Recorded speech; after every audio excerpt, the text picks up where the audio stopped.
അനുഗ്രഹിക്കപ്പെടുമാറാകട്ടെ. അയോടനുബന്ധിച്ച് വാക്യം വായിക്കാൻ ആഗ്രഹിക്കുന്നു. കൊലോസ്യ ലേഖനം 1-ാം അധ്യായം അതിന്റെ 21-22 വാക്യം. കൊലോസ്യർ 1:21-22. മുമ്പേ ദുഷ്പ്രവർത്തികളാൽ മനസ്സുകൊണ്ടാകുന്നവരും ശത്രുക്കളുമായിരുന്ന നിങ്ങളെ അവന്റെ മുമ്പിൽ വിശുദ്ധരും നിഷ്കളങ്കരും കുറ്റമില്ലാത്തവരുമായി നിർത്തേണ്ടതിന് അവനിപ്പോൾ തന്റെ ജഡശരീരത്തിൽ തന്റെ മരണത്താൽ നിരപ്പിച്ചു. ഈ വാക്യങ്ങളിൽ നമുക്ക് 3 കാര്യങ്ങളാണ് നമുക്ക് കാണാനായി സാധിക്കുന്നത്. ഒന്ന്, നമ്മൾ മുമ്പേ ആയിരുന്ന അവസ്ഥ എന്നുള്ളതാണ്. അതുപോലെ തന്നെ ഇപ്പോൾ നാം ആയിരിക്കുന്ന അവസ്ഥ, നമ്മുടെ മുമ്പേയുള്ള അവസ്ഥയിൽ നിന്ന് നമുക്ക് ഇപ്പോഴുള്ള അവസ്ഥയിലേക്ക് നമുക്ക് മാറ്റം വരുവാനുണ്ടായ കാരണത്തെ കുറിച്ചാണ് നമുക്ക് ഇതിൽ നിന്ന് കാണാൻ സാധിക്കുന്നത്. നാം 21-ാം വാക്യത്തിൽ വായിക്കുന്നത് മുമ്പേ ദുഷ്പ്രവർത്തികളാൽ മനസ്സുകൊണ്ടാക്കുന്നവരും ശത്രുക്കളുമായിരുന്നു.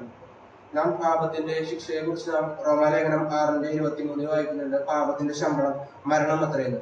നാം പാപം ചെയ്ത് പാപത്തിന്റെ ശിക്ഷയായ മരണം എന്ന നിത്യനാശത്തിന് കാത്തു കിടന്നവരായിരുന്നു. എന്നാൽ നാം സങ്കീർത്തനം 103-3-4 വാക്യങ്ങളിലേക്ക് വരുമ്പോൾ, സങ്കീർത്തനം 103-3-4 അവിടെ നാം വായിക്കുന്നത്, അവൻ നിന്റെ അകൃത്യമൊക്കെയും മോചിക്കുന്നു, നിന്റെ സകല രോഗങ്ങളെയും സൗഖ്യമാക്കുന്നു, അവൻ നിന്റെ ജീവനെ നാശത്തിൽ നിന്ന് വീണ്ടെടുക്കുന്നു.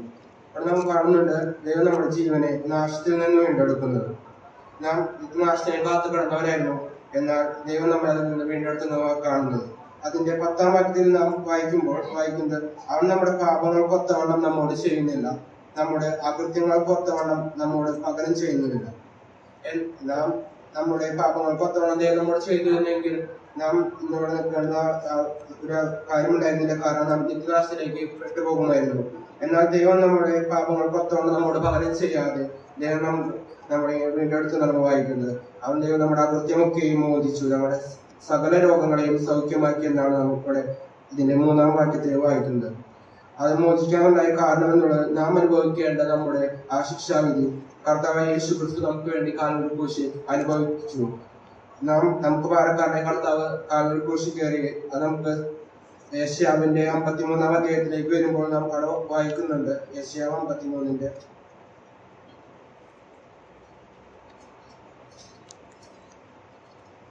അവിടെ നാം വായിക്കുന്നുണ്ട്, 6-ാം വാക്യത്തിൽ വായിക്കുന്നുണ്ട്, നമ്മളെല്ലാവരുടെയും അകൃത്യം അവന്റെ മേൽ ചുമത്തി. അതുപോലെ തന്നെ 3-ാം വാക്യത്തിൽ വായിക്കുന്നുണ്ട്,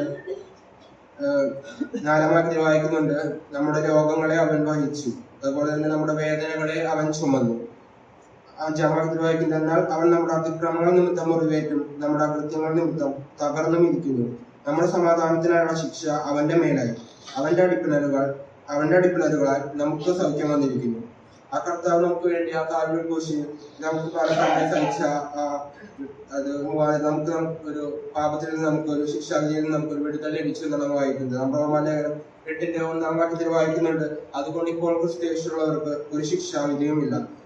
ആ കർത്താവ് നമുക്ക് അതിക്രമങ്ങളുടെ മോചനം എന്ന വീണ്ടെടുപ്പുണ്ട്. നമ്മുടെ അതിക്രമങ്ങളൊക്കെയും മോചിച്ചു കിട്ടി. അതുപോലെ നമുക്ക് പാപങ്ങളുടെ മോചനം എന്ന വീണ്ടെടുപ്പുണ്ട്. നമ്മുടെ പാപങ്ങളൊക്കെയും നമുക്ക് മോചിച്ചു കിട്ടി.